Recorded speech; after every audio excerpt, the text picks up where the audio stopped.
Hello and welcome to the Joe Ligato Show. I'm your host, Dr. Joe Ligato, and today we're going to be reading an article by Gordon Chang in Newsweek, and this is an opinion piece titled "Xi Jinping is preparing China for war." And if you don't know, Gordon Chang is competing with Peter Zion to be the most moronic person in the history of ever, and they are very slavishly loyal to the Zionist states of the West, and they absolutely hate China. They predict China is going to decline every single day of the week for the past few decades. So let's see what ridiculous garbage Gordon Chang has to say here, and we're going to provide some commentary, some critique of what he's talking about. So, in unprecedented moves, Chinese ruler Xi Jinping replaced the senior leadership of China's rocket force, which is responsible for all of China's 400 or so nuclear warheads. These personnel changes are part of what is almost certainly the most ominous development of this time. It looks like Xi is contemplating using, or at least threatening to use, his most destructive weapons. In other words, China is planning to go to war. So, because China replaced some people, Gordon Chang is trying to convince Westerners that he's going to use nuclear wars just because of some personnel changes on the roster. This is the level of persuasion people like Gordon Chang tend to use, and for some reason it works on the baby boomer generation. I don't think it works on anyone else, but the baby boomers just eat this garbage up. So Xi sacked Rocket Force Commander Li Yuchao and its political commissar. I'm not even going to try to pronounce his name. Neither has been in public since Li's deputy has also disappeared, along with a former deputy at about the same time. Deputy commander of the Rocket Force reportedly took his own life in early July. Okay, so suicides, that's very sad.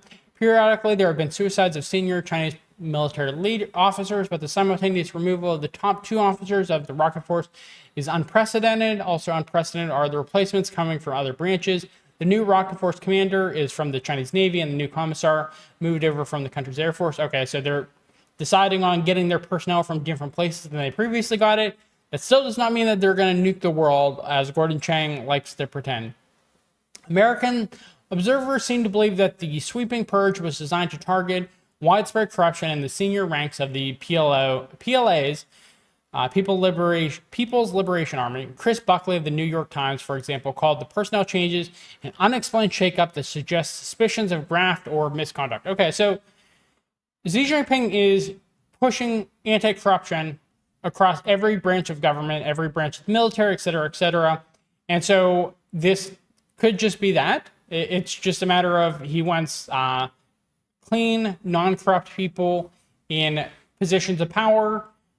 He wants to make sure they're not getting bribes, they're not potentially tempted by Western intelligence community sources, et cetera, et cetera. He wants loyalist patriots in office. I mean, that's not a bad thing. You don't want your country to be corrupt, but...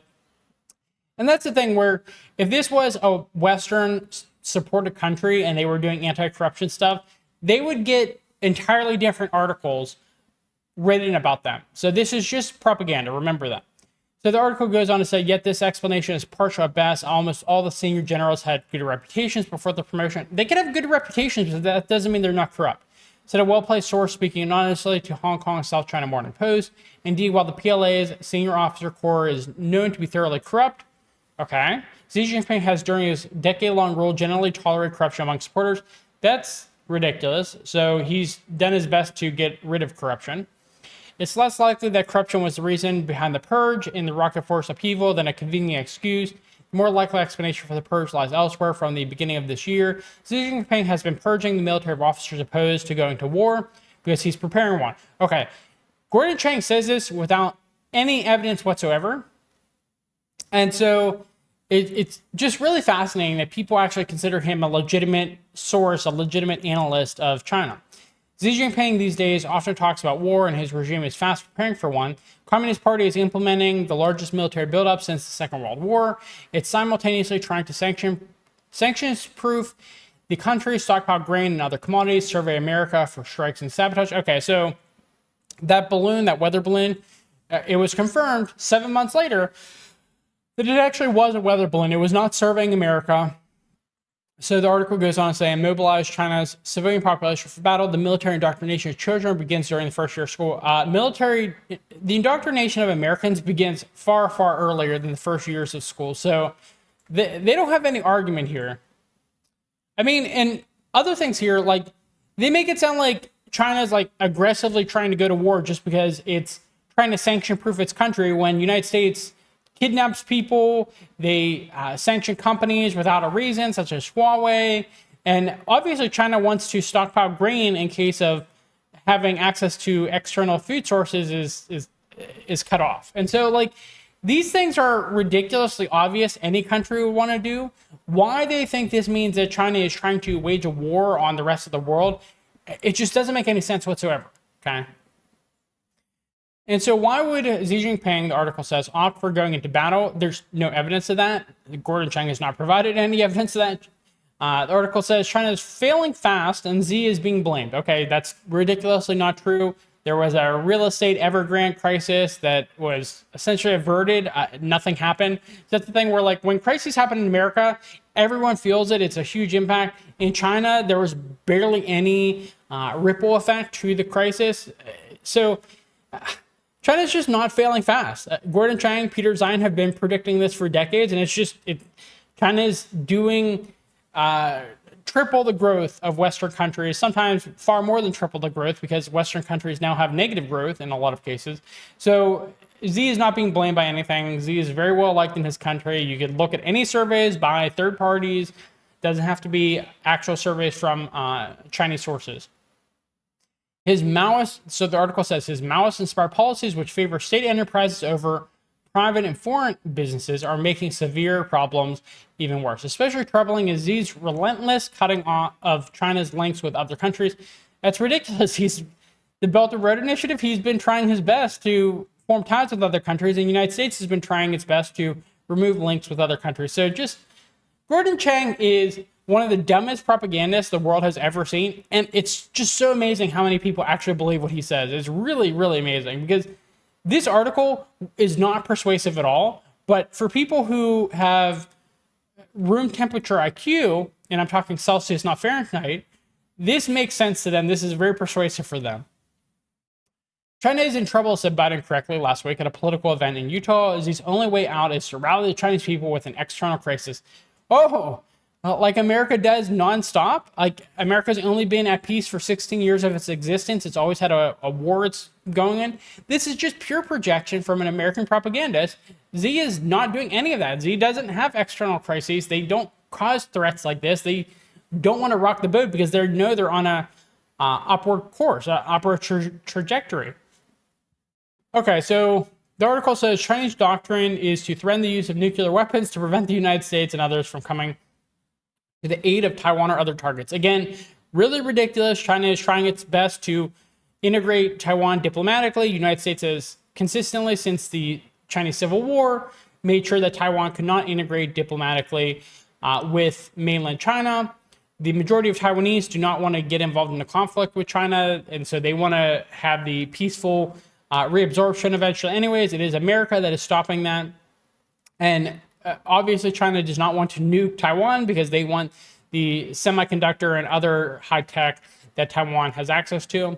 It'd be very helpful for them to have places like TSMC under their control. And so just ridiculous things to say that they're going to use nuclear weapons on places that are coming to the aid of Taiwan. I mean, they don't want a war at all. They just want to wait for America to slowly decline, because America is very clearly declining right now. Okay, so during Xi's rule, Beijing has periodically made unprovoked threats to kill Americans by the hundreds of millions, and beginning in 2021, Japanese and Australians as well. Moreover, China has also warned it will nuke Taiwan, the self-governing island that Beijing considers its 34th province. So this is just ridiculous.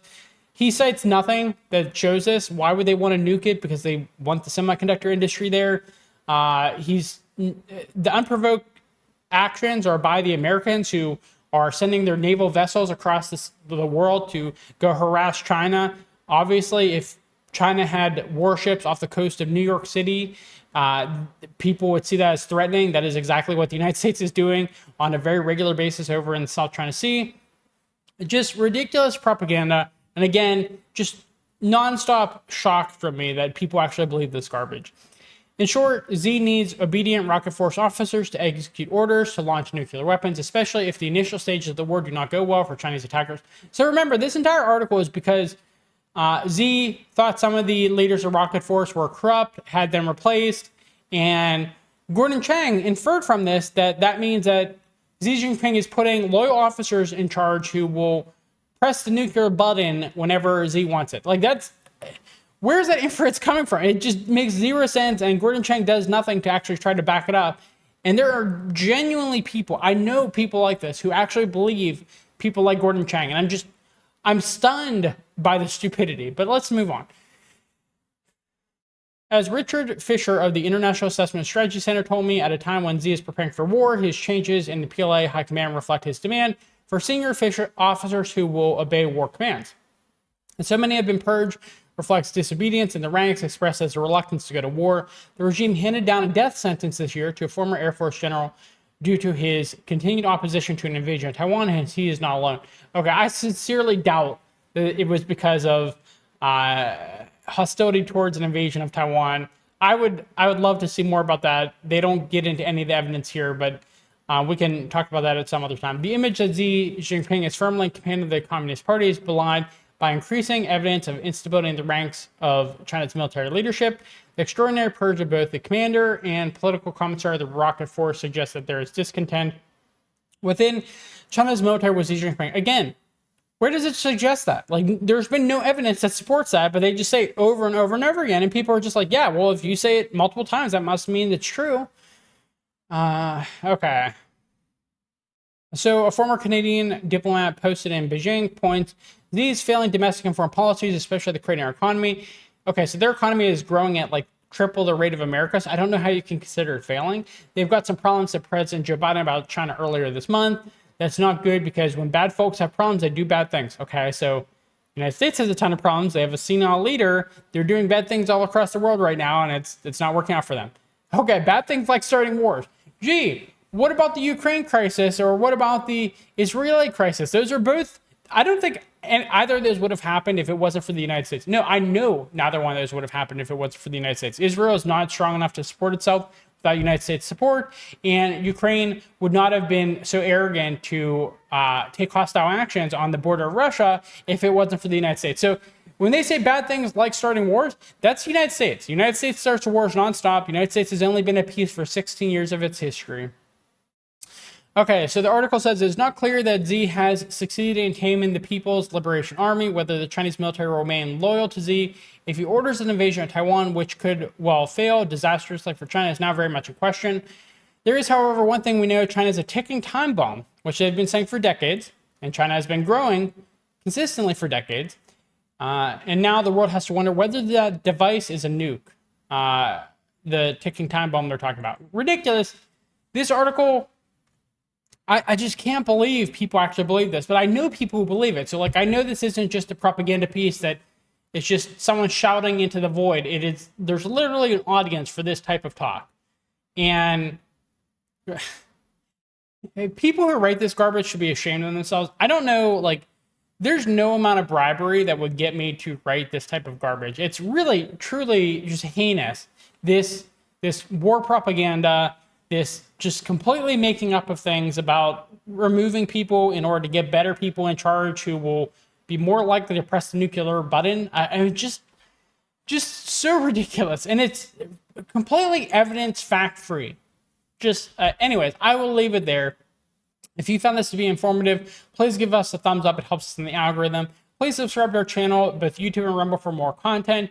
Leave us a comment in the comment box below. Questions, concerns, critiques. I read all of them. Thank you for watching, and I hope you have a good rest of your day. Bye.